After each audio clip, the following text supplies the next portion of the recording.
Watch the bottom line. أعوذ بالله من الشیطان الرجیم. پناہ مانگتا ہوں میں اللہ کی شیطان مردود سے.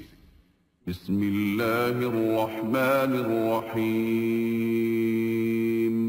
شروع اللہ کے نام سے جو بڑا مہربان نہایت رحم والا ہے.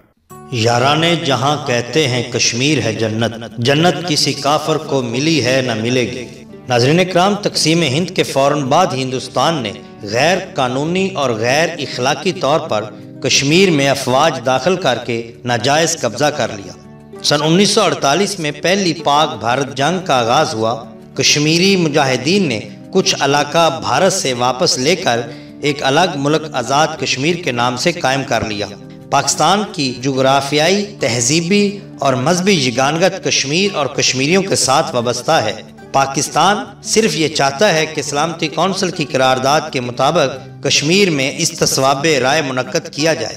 بھارت اپنا ناجائز قبضہ ختم کر کے کشمیریوں کو آزادی دے، جبکہ بھارت پچھلے 70 سالوں سے یہی ہر دھرمی دکھا رہا ہے کہ وہ ایسا نہیں کرے گا، جس کی وجہ سے پاک بھارت تعلقات ہمیشہ کشیدہ رہے.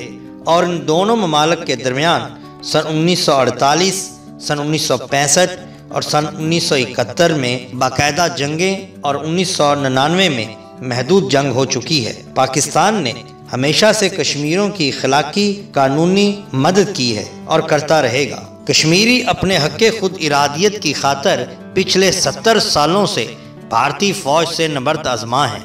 اسی سلسلے میں پچھلے دنوں کشمیری مجاہدین نے بھارتی فوج کے ایک کانوائے پر حملہ کر کے 40 سے زیادہ بھارتی فوجیوں کو جہنم واصل کیا. بھارت نے ہمیشہ کی طرح اس حملہ کو پاکستان سے جوڑا اور یہ کہا کہ اس حملے کے پیچھے پاکستان کا ہاتھ ہے. حالانکہ یہ ثابت ہو چکا ہے کہ یہ حملہ ایک کشمیری مجاہد عادل احمد ڈار نے کیا ہے، نہ کہ پاکستانی فوج یا کسی پاکستانی نے. اس کے باوجود بھارت اسے پاکستان سے منسلک کر کے پاکستان کو جنگ کی دھمکیاں دے رہا ہے.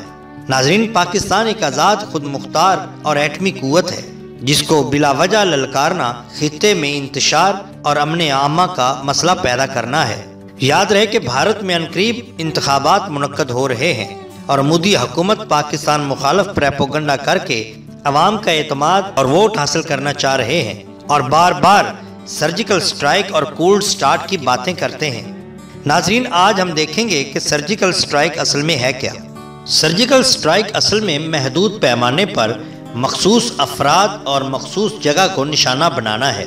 دونوں فوجیں اس وقت آنکھوں میں آنکھیں ڈالے سامنے آ چکی ہیں اور جنگ کے بادل منڈلا رہے ہیں. اگر ماضی پر نظر دوڑائیں تو تمام جنگوں کی تاریخ سے یہ بات واضح ہوتی ہے کہ سرحدوں پر طویل کشیدگی بالآخر جنگ کی صورت اختیار کرتی ہے. ناظرین، پچھلے دنوں سعودی ولی عہد کا پاک بھارت دورہ عمران خان اور مودی سے ملاقات بھی اس سرد جنگ کو کم نہ کر سکی.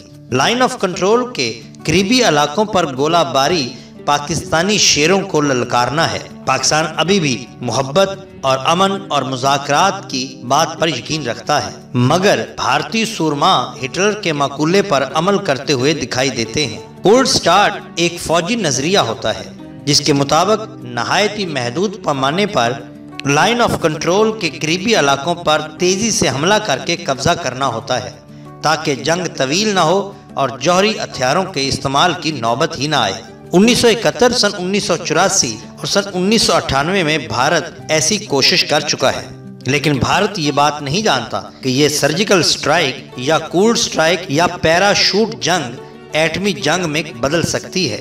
ایک تازہ رپورٹ کے مطابق دونوں ممالک کے پاس بھاری تعداد میں جوہری ہتھیار موجود ہیں. اللہ نہ کرے اگر ایٹمی جنگ ہوتی ہے تو یہ خطہ صفحہ ہستی سے ہمیشہ کے لیے ختم ہو جائے گا. ماہرین کا کہنا ہے کہ اگر پاک بھارت جنگ ہوتی ہے تو یہ جنگ شاید تیسری عالمی جنگ کا پیش خیمہ ثابت ہو. اب ہم ایک نظر ان ممالک پر ڈالتے ہیں جو ممکنہ طور پر پاک بھارت جنگ میں پاکستان کا ساتھ دے سکتے ہیں. ان میں شامل ہے عوامی جمہوریہ چین، سعودی عربیہ، روس، قطر اور ترکی.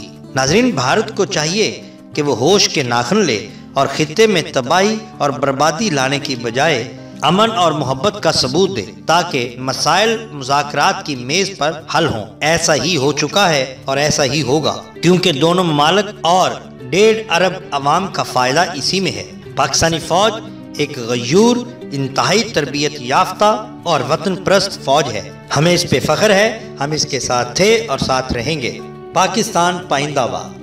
ناظرین، اگر آپ کو ہماری یہ کوشش پسند آئی ہو تو لائک کیجیے اور سبسکرائب کیجیے ہمارے چینل دا باٹم لائن کو، تاکہ ہم آپ کے لیے اور بھی بہترین ویڈیوز لا سکیں۔ اپنے دوستوں کا بہت خیال رکھیے گا۔ آپ کا بہت شکریہ۔ اللہ حافظ۔